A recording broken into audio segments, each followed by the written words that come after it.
Hello. I hope everyone is doing well. Happy Monday. I want to touch base. I want to make sure that this is working. How have you all been? Did everybody have a good day?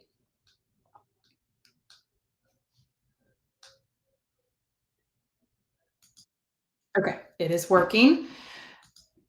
How are you all? I hope everyone had a fantastic day. I am making sure that it also is in the group. All right. So I hope everyone is doing well, that you have had a great start to your day. I had shared in the Facebook group about the new guide that I have that's going to be coming out. And I want to spend some time tonight and just talk about what that's going to look like and give you the link to the website so that you can download that. So with this guide, one of the things that I've been talking about is some mistakes. So it's 10 mistakes that you have been making in the college search. And this is something that is really important to me because I don't want you to waste your time. I don't want you to waste your energy on searching for different information and spending all of your time with these different activities. So I want you to be able to make the most of your time, make the most of your efforts and your energy. So the new guide, I'm super excited about it. The feedback that I've gotten has been really, really positive, and people have enjoyed that. So what I want you all to be aware of with these 10 mistakes. And I'm going to link the how to actually access it. I'm going to go ahead and I am going to link that in the chat. And what you can do is, hang on, that is not it. So the website, it's www.confusedtoready.com/10 mistakes. So I just am putting that in the chat, but it's www.confusedtoready.com/10 mistakes. And so what I would love for you all to be able to do is download a copy of that. We're going to talk through some of those mistakes today, though. So mistake number one, let's go back a second. So I know, and I hear with a lot of the families that I work with in my full-time job, a lot of the families that I talk with, the college search process, knowing what to do and where to have your student focus their time while they are still in high school, it's stressful. It's overwhelming. You have your own jobs, whether that be paid or unpaid. But there are a lot of things that we are doing as parents. There's a lot of running around that we have to do as parents. Sometimes my husband and I joke that we're kind of like ships passing in the night, as one of us is taking one child to one activity and the other one is taking another child to the other activity. And we are busy. And I know that you are busy. And so it's really frustrating when you feel like you are having to spend all of your time on the college search. It is frustrating when you feel like all you are doing is just looking on websites, looking at podcasts, listening to podcasts, looking at videos, blogs, all of those different things. And it's a lot to take on. And then you sit there and you wonder, or if you're like families I've worked with, you wonder, what if my child doesn't get into the right school? What's going to end up happening? What if we don't get into, are they going to meet their partner? Are they going to be happy? Are they going to be successful? Are they going to get a good job? All of those different things. It's a lot. It is a lot to try and navigate. It's a lot to try and figure out. So what I want to talk through is how you can be more sure of the steps that you're taking and what to avoid. So the first thing that I want to talk about is, and when you go and download this free guide, it's a PDF. And so there's going to be a whole lot more detail about each of the mistakes and about what you need to do and what you can do to improve for the next time. So when we look at the first thing, it is having an unbalanced or an unrealistic college list. So this might be the student who says, I'm never going to get into any colleges. And so they are only applying to Some of the ones that are really close, they're not doing a whole lot of research. They're not looking at all of the different possibilities of prospects for them. That's a big deal because we want to make sure that you have everything that you need, and that students have a balanced list. Or maybe it's only applying to the top 10, top 20 colleges. And then all of a sudden, and I've seen posts where parents have said, we only applied to these colleges and we got rejected from everything. And now we're going into May of my child's senior year. What are we supposed to do? And a lot of colleges at this point have already closed out their applications that they are taking. So I don't want that to happen for you or for your student, especially for those of you that have juniors. This is a great time. I will be talking more about all of these different topics in the next several weeks, in the next coming months, as we look at what do juniors need to be focusing on, what do sophomores, freshmen, where do you all need to focus your time so that we make sure that you have the best opportunity. So the very first thing is having that unbalanced college list. And so what that means is we really want you to make sure that you have a mix of schools that are going to be reach, match, and safeties or likely. If you're not sure what those are, I do have several other videos where I have talked about that. And then when you download the list, this guide, it actually is going to tell you how to solve that problem. So for the first one, I'm going to go ahead and tell you what it is. For the ones that we're going to talk about in a few minutes, you're going to have to download the guide. But having a well-defined college list is how you're going to solve that problem. All right, so number 2 is where you talk about all college all the time. And I don't know if you all remember when as you have planned big milestones in your lives, that sometimes it feels like that is all you talk about. I can remember when we had big things in my family growing up, and whether it was graduation or college, or it was applying to jobs or wedding planning or any of those different things, it felt like that was all you did. And I don't know about you all, but with my own teenager, if I try to talk about something too much, he gets to the point where he is done. He doesn't want to talk to me. He doesn't want to look at it. He doesn't want to think about it. He has had it. He says, no, I'm done. Leave me alone. I'm done talking. Quit asking me questions. And so you need to have a balance for their sanity, for your student sanity, for your own sanity, and having some time where you are stepping away from the college search. You're not looking at websites. You're not searching for colleges or scholarships or any of those different pieces.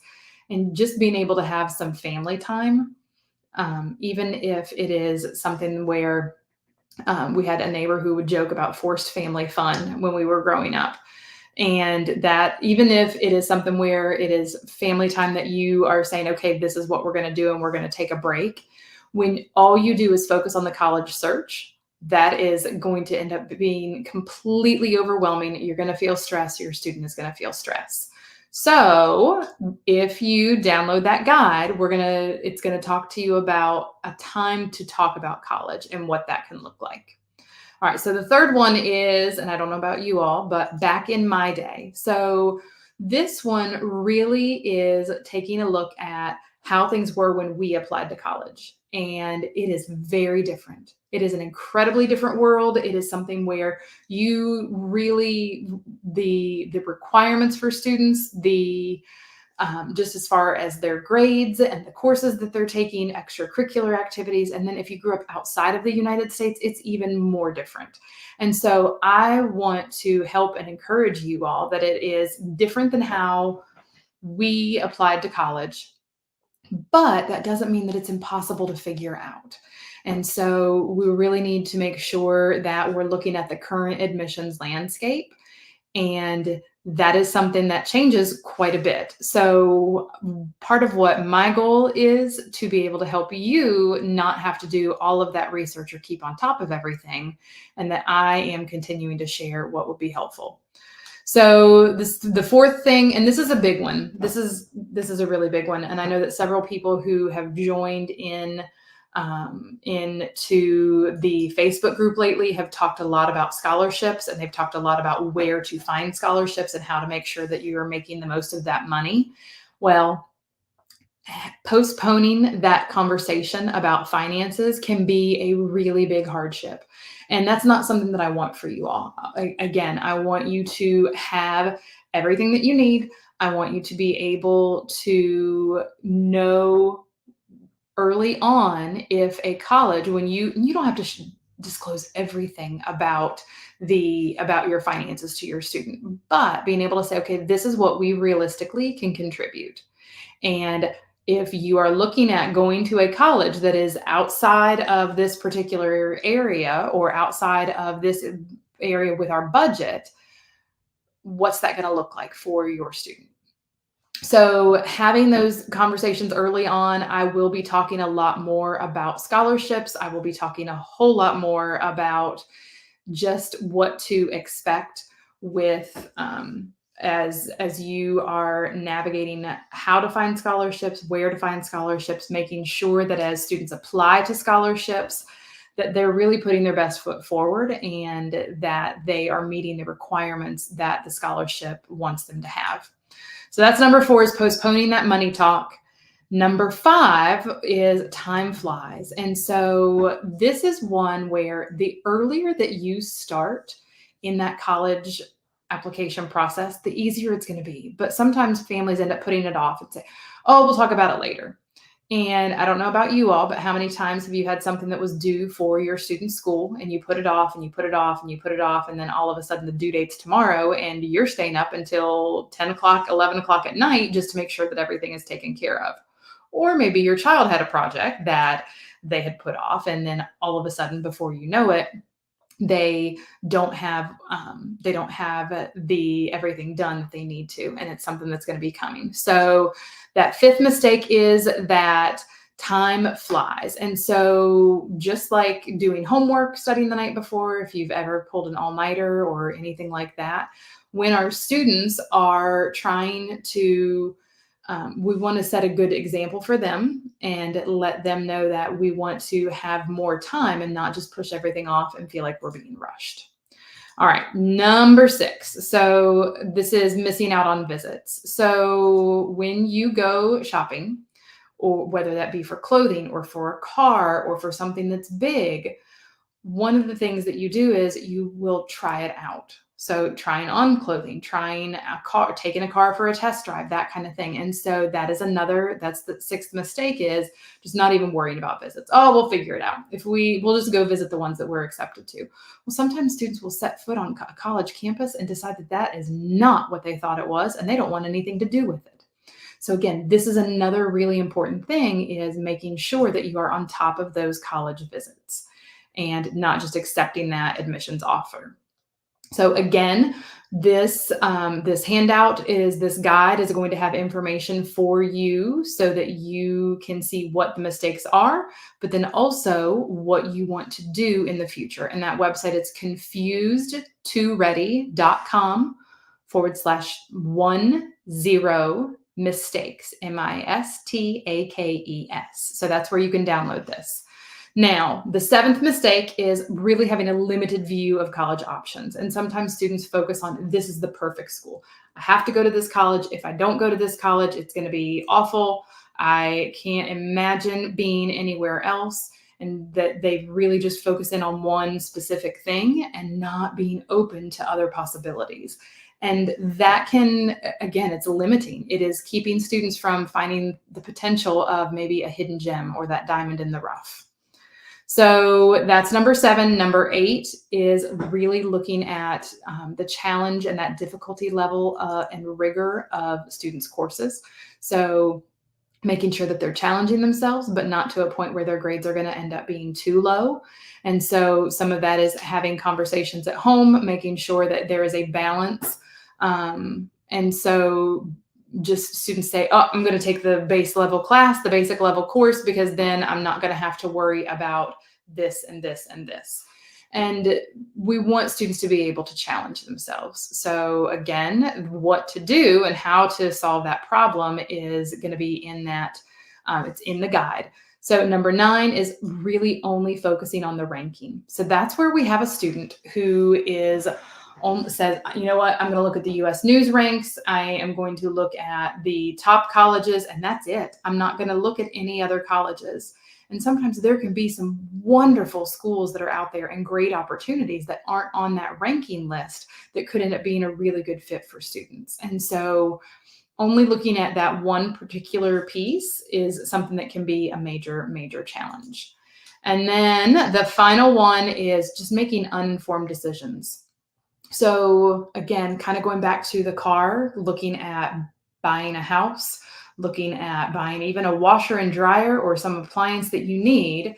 I don't know about you all, but looking at reviews on Amazon, reviews on the websites.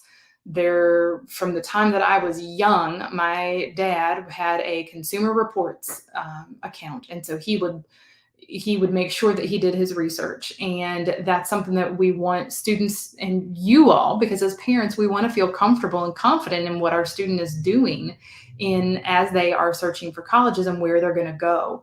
And so you need to make sure that you have as much information as possible to make an informed decision. Now, all of these 10 things, there are, like I said, in that guide, there are some solutions to the problem, but this is also something that I am always happy if you want to have a chat and just talk for 15 minutes to make sure that your questions are answered. I would love to do that. If you want to be able to work with me above and beyond that and really have some specific help that's tailored to your student, I would also love to chat with you about that.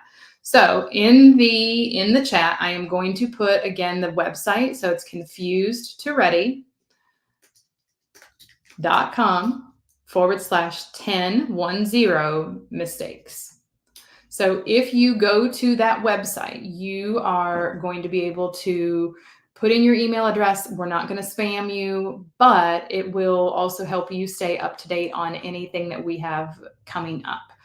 I hope this has been helpful. I would absolutely love to chat with you if you have any other questions, and send me a message or leave just tell me what mistakes surprised you. If there were any that you feel like, yep, we've been doing that, that's one that we've made, let me know. And then let's talk about how you can have some extra help. I hope you have a fantastic evening. Take care. Bye for now.